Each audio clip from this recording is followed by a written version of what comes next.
Hello, hello, hello. Welcome to GPP. Please hit the like and subscribe. You guys see the moniker here. They keep saying support the troops. Then they treat them like this. I want to talk about the way we're treating the men and women in our military because something about this story really bothers me. We spend an enormous amount of time in this country talking about how much we support the troops. Politicians love troops. We love troops. They love standing next to the troops. They love talking about the troops, taking pictures with the troops. They love putting the American flag behind them and telling us that nobody respects the military more than they do. But apparently supporting the troop gets a little more complicated when the troops need to eat, sleep, shower, and come home. Because right now, families of sailors and Marines aboard the U.S. Abraham Lincoln are raising serious concerns about what their loved ones are experiencing. We're talking about roughly 5,000 service members aboard that carrier. The ship has been deployed for about 9 months and has gone roughly 250 consecutive days without a port visit. Families have raised concerns about food, water, sanitation, exhaustion, and mental health. Some families have also reported sailors attempting or contemplating going overboard, although the Navy says it's not seen a notable increase in suicide attempts. So I want to be careful with this distinction, but I also want somebody to listen to these families because this is where everything is being reported to. Listen to this clip. And Marines aboard the USS Abraham Lincoln are going through horrific conditions right now. Lack of food, lack of sleep, mental instability. Some are even trying to jump off board because it's unhygienic. They have set a record for the longest modern deployment in U.S. history because they're just sitting there on the USS Abraham Lincoln. So again, they left San Diego in November and they were supposed to come home in May. Now that's where my problem starts. These people left San Diego in November. Their families were expected them back in May. Well, May packed up and left, y'all. June came through, July stopped by. We're sitting here in August looking at the calendar like somebody needs to go wake up the Department of Navy. And before somebody says something, well, that's what they signed up for. No, they signed up for military service. They signed up knowing they could be deployed. They signed up knowing there would be a sacrifice, and they signed up knowing they could potentially be sent into combat. They did not sign up to become disposable equipment or starve. There's a difference. The military has every right to expect extraordinary things from the people who volunteer to serve this country, but those people have every right to expect competent leadership in return. That means you feed them, house them, keep them clean. You give them adequate opportunities to sleep. You maintain sanitary living conditions. You provide mental health care. And when you extend somebody's deployment again and again, somebody in command better be paying attention to what that's doing to the human beings aboard that ship. Because you can't keep pushing people indefinitely and then act surprised when somebody breaks, okay? And then there's the food. Oh, Lord have mercy, the food. This is the part that almost becomes absurd if it wasn't happening to real people, okay? Families previously raised concerns about these meals aboard ships operating in the Middle East. Pictures circulating show some extremely meager meals. This is wild.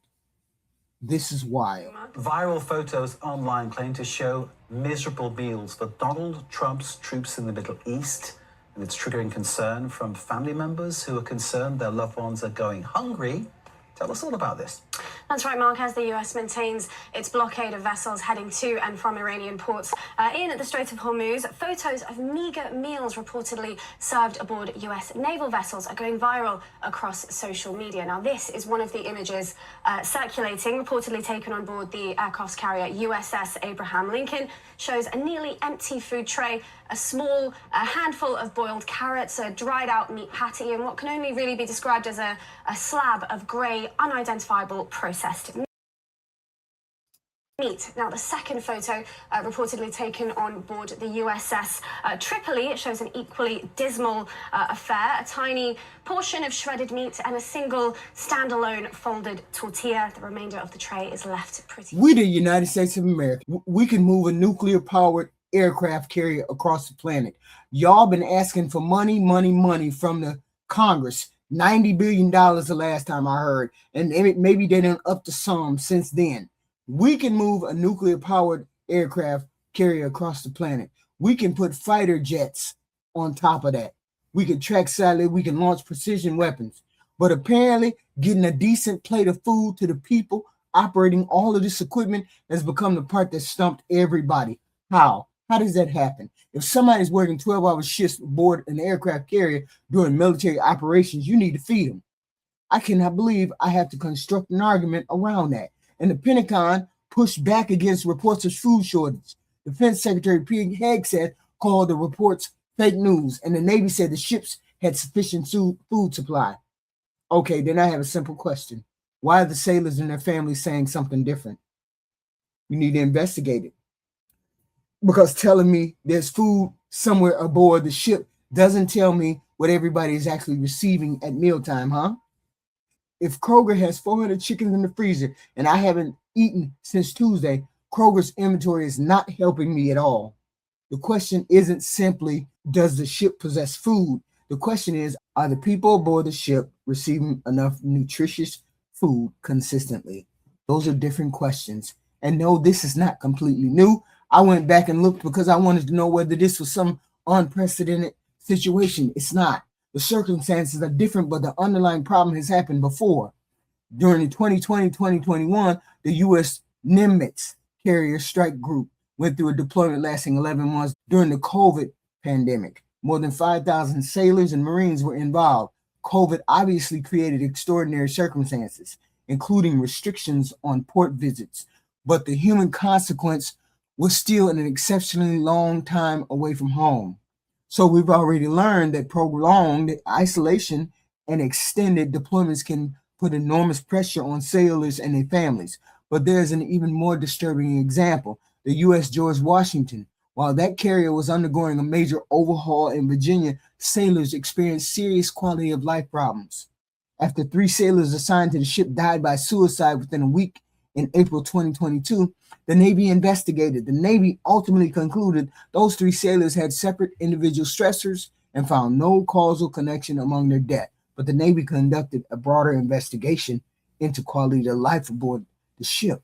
And look at what the Navy itself concluded needed improvement.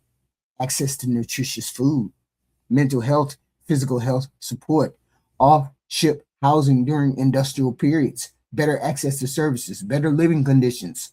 The Navy subsequently implemented changes, including increased mental health staffing, expanded food services, and additional off-ship housing opportunities. So when somebody tells me, don't worry about it, the military knows what it's doing, I'm saying the military itself already acknowledged these kinds of problems. This is not me standing in my house making up a problem, okay? The Navy investigated itself and essentially said, we got to do better. Well, do fucking better.